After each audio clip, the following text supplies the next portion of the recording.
सबसे पहले अपने बारे में कुछ बताइए, कैसे शुरुआत में स्कूल वगैरह, परिवार। ये अखबार की बात होकर हम करते हैं। अखबार से पहले जन्म कहाँ हुआ और स्कूल जन्म हमारा जिला हरदा हरदा जी। गांव हमारा नांदरा है जी। नांदरा के हम रहने वाले हैं। नांदरा में जब हम रहते थे तो वहीं पढ़ाई भी करते थे। हमारे पास थोड़ी ज़मीन भी थी वहाँ, तो ज़मीन वगैरह भी हम करते थे वहाँ की। लेकिन हमारा जो घर था जी वो बाढ़ प्रभावित हो जाता था। हरदा में, हरदा के पास जी। नांदरा है, वहाँ पर क्या रहता है, बाढ़ आ जाती थी। हमारे यहाँ से नर्मदा जी 6 किलोमीटर पड़ती है जी। नर्मदा जी का जल स्तर बढ़ जाता था तो नदी के प्रभाव से हमारे यहाँ बाढ़ आ जाती थी। तो उस बाढ़ की वजह से हमारे यहाँ का मतलब काफ़ी नुकसान हो जाता था। कभी गेहूँ है, चावल है, चने हैं, अलसी है, तुअर की दाल, ये सारी क्या है कि वो बाढ़ में बह जाती थी। पहले क्या होता है, कोठियाँ जो थी ज़्यादातर मिट्टियों की थी तो पानी लग जाता तो गल जाती थी। तो हम लोग उससे भी परेशान हो गए थे।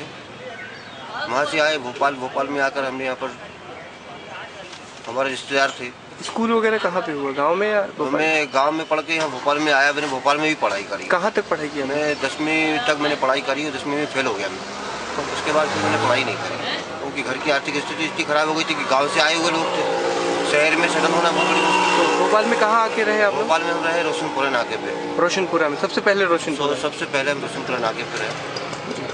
वहाँ पर हमने रहने के बाद हम चले गए कोटरा एरिया। तो पिताजी यही काम करते थे? पिताजी तो खेती किसानी करते थे, लेकिन ये भोपाल में आकर के जूते का काम करते थे। हमारे रिश्तेदार जूते का काम करते थे, उनसे ही हमने शिक्षा ग्रहण करी।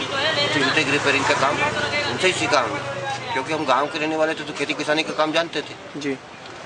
और यहाँ आने के बाद ये काम कर रहे हैं हम लोगों ने।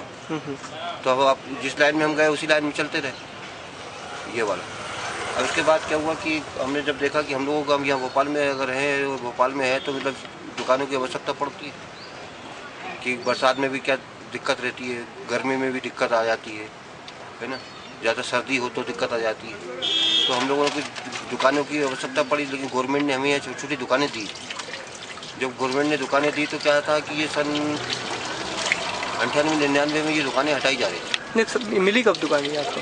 ये दुकान तो काफ़ी पहले मिली थी। कब? पापा को ही मिली थी? पापा को, पिताजी को ना? ये 85-86 के करीब की बात हुई है। 91 फिर हटाने की बात है? 85-86 में दुकानें मिली थी। तो उसके बाद इन दुकानों को जहाँ रखी हुई थी सब हटा रहे थे। तो फिर क्या हुआ कि जब हटा रहे थे तो हमने शासन से बात की कि साहब ये हमारे साथ तो अन्याय अत्याचार हो रहा, हमें ज़बरदस्ती क्यों हटाया जा रहा भाई? अगर आपने दुकान हटा दी तो हम लोग कमाएंगे खाएंगे कहाँ से? जी। तो उन्होंने कहा कि भाई हम कुछ नहीं जानते, वो आगे बात करो। तो हमने कहा ये हमारी कोई सुनवाई नहीं हो रही। तो हमने कहा एक दो दिन धरना प्रदर्शन करेंगे। हमें लोगों ने समझाया कि भैया धरना दे दो, तुम तो तुम्हारे साथ अन्याय हो रहा है। तो हमने धरना दिया। हमने 2-4 दिन में मामला सुलझ जाएगा, लेकिन मामला इतना तुल पकड़ गया कि साहब वो 27 दिन तक कंटिन्यू धरना दिया हमने। कहाँ पे? रोशनपुरे चौराहे पे 27 दिनों तक हम धरना देते रहे। पता लग रहा हमारी कोई सुनवाई नहीं हुई। 27 दिन में हमें आखिरी में हम लोग इतने परेशान हो गए कि हमको आत्मसमर्पण करना पड़ा। जेल भरो आंदोलन टाइप का एक आंदोलन हमने भी छेड़ दिया। बहुत सारे लोग गिरफ्तारियां हमने दी। सब दुकान वाले थे? हाँ, सब दुकान वाले जी। सब दुकान वालों ने गिरफ्तारियां वहाँ दी। देने के बाद क्या हुआ कि हमारी कोई मांगे मानी नहीं गई। फिर हमको लगा कि यार हमें मीडिया ने सहयोग नहीं करा। जब हमें लगा कि मीडिया ने हमारा सहयोग नहीं करा तो हम तो बड़े परेशान हो गए। फिर क्या करा कि हमने परेशानी में ही संकल्प ले लिया मैंने। तो मैंने कहा यार आज के बाद अगर काश अपना ऐसा मंच होता, पत्रिका या मीडिया अगर अपनी खुद की होती तो आज अपने को सहयोग करती, हमारी आवाज़ शासन प्रशासन तक भिजवाती। लेकिन अगर शासन तक हमारी आवाज़ ही नहीं आई तो हमारी कोई मांगे मंजूर तो हो ही नहीं रही जी। तो वो क्या है, बिना मांगे मंजूर हुई हमने तो फिर गिरफ्तारियाँ दी और हम चले गए। धरना प्रदर्शन हमने समाप्त कर दिया। फिर उस दिन से संकल्प लिया, मैंने कहा ये 92 की बात है। हाँ, जी। ज़िंदगी में ध्यान रखना है उनके, अगर कुछ करना है तो आपको सक्षम बनना पड़ेगा, सक्षम बनने के लिए उसके लिए मेहनत करना पड़ेगी। तो तभी मैंने क्या करा कि 2-3 साल मेहनत करी, इधर उधर के अखबारों में, प्रिंटिंग प्रेसों में इधर उधर काम करा, कुछ अनुभव लिया मैंने। तो प्रिंटिंग प्रेस में भी काम किया था? अरे वाह। अनुभव लिया, लेने के बाद और जूते का काम छोड़ के आप इस काम में लगे? हाँ। क्या बात। तो जी। उनका जो मैंने काम सीखा, सीखने के बाद मुझे लगा कि वास्तव में मुझे कुछ करना। प्रिंटिंग प्रेस में क्या छपाई का काम करते थे या छपाई, प्रिंटिंग प्रेस में सब काम कर जानता हूँ, डिजाइन वगैरह सब? डिजाइन वगैरह सब जानता हूँ जी। सब सीखा आपने? बिल्कुल सब सीखा 3 साल में? हाँ जी। 3 साल में ये सब कुछ सीखने के बाद फिर मैंने अपना खुद का अखबार प्रकाशित करा सन 2003 से, अक्टूबर से मैंने प्रकाशित करा, बाल की खाल के नाम से। और वास्तव में जैसा मैंने सोचा था वैसे ही मैं कर रहा हूँ। पहले दिन को कितनी कॉपी छपी पहली बार? पहले बार मैंने 500 कॉपी से चालू की थी। और क्या मूल्य रखा था? मूल्य 2 रुपये। उस वक्त भी 2 रुपये?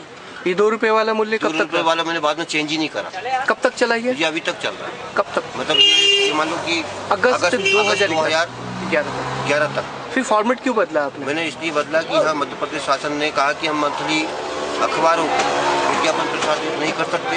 हम जब तक मैगजीन होगी, मैगजीन को हम विज्ञापन दे सकते हैं, या होता साप्ताहिक को हम विज्ञापन दे सकते हैं। एक ही उन्होंने कहा है कि गवर्नमेंट से बिना विज्ञापन की, मैं इतना बड़ा पैसे वाला आदमी तो नहीं हूँ, गरीब आदमी हूँ।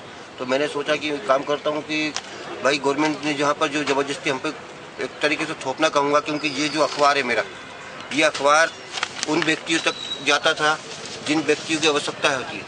आज हम उस समाज की बात करते हैं जिस समाज में हमसे बिलोंग करते हैं, उस समाज में हम ज़्यादा से ज़्यादा उनसे 2 रुपये का सहयोग ले सकते हैं, उनसे हम 10 रुपये का सहयोग नहीं ले सकते, लेकिन हमें मजबूरन उनसे 10 रुपये का सहयोग लेना पड़ रहा है।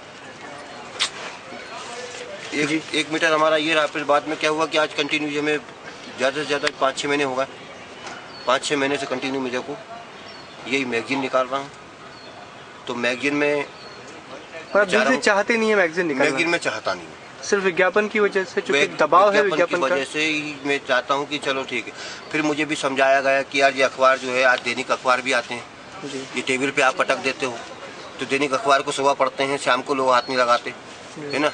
तो मुझे इस टाइप से समझाया, तो मैंने कहा क्या करें, तो कहने लगा आप मैगजीन रखोगे तो टेबल पे रखी रहेगी, मैगजीन कम से कम 1 महीने भी पड़ी रहती तो करता नहीं है। तो फिर मेरे को भी उनका सुझाव अच्छा लगा, है ना। मध्य प्रदेश सरकार ने हम लोगों को उठाने के बहुत प्रयास करें, लेकिन हम उठ नहीं पाए, हमारे पास योजना सही नहीं आ पाई। कोशिश बहुत कर रहे हैं वो लोग, मानता हूँ मैं, लेकिन क्या है, हमारे पास ऐसी योजना नहीं आई जिसकी वजह से हम सही से हम अपने स्वावलंबन बन सके, हम अपने हाथ पैरों पे खड़े हो सकें। ऐसी कोई योजना हमारे पास अभी कारगर आई नहीं, जिसकी वजह से हम जानते हैं कि बहुत सारी योजनाएं आए दिन हम सुन रहे हैं कि मतलब बहुत सारी योजनाएं उन्होंने योजनाएं निकाली, अनुसूचित जाति के लिए करा, अनुसूचित जनजाति के लिए करा, पिछड़े वर्गों के लिए करा। क्यों नहीं पहुँच पा रही आप लोगों तक? अब वही तो जानकारी मैं देना चाहता हूँ। मेरे पास बहुत सारे मैंने लेटर लगा रखे हैं, अभी तक वो जानकारी मेरे को मिली नहीं। मैंने कोशिश की है कि मुझे ये बताएंगे कि मध्य प्रदेश सरकार में अनुसूचित जाति जनजाति के लोगों को कितना बड़ा आप लोगों ने प्रोत्साहन कर रहे हैं, उत्थान कर रहे हैं, उसका मुझे उसकी जानकारी दें। तो अभी मेरे को इसको होगा 3 महीने तक अभी जानकारी नहीं आई। फिर मैंने दोबारा कोशिश करी, उन्होंने कहने लगे यार आपकी वहाँ से प्रक्रिया चालू है और आएगी, हम आपको दे देंगे, ये उन्होंने कहा। तो मैंने कहा ठीक है भाई। अब मैं भी चाहता हूँ क्या है कि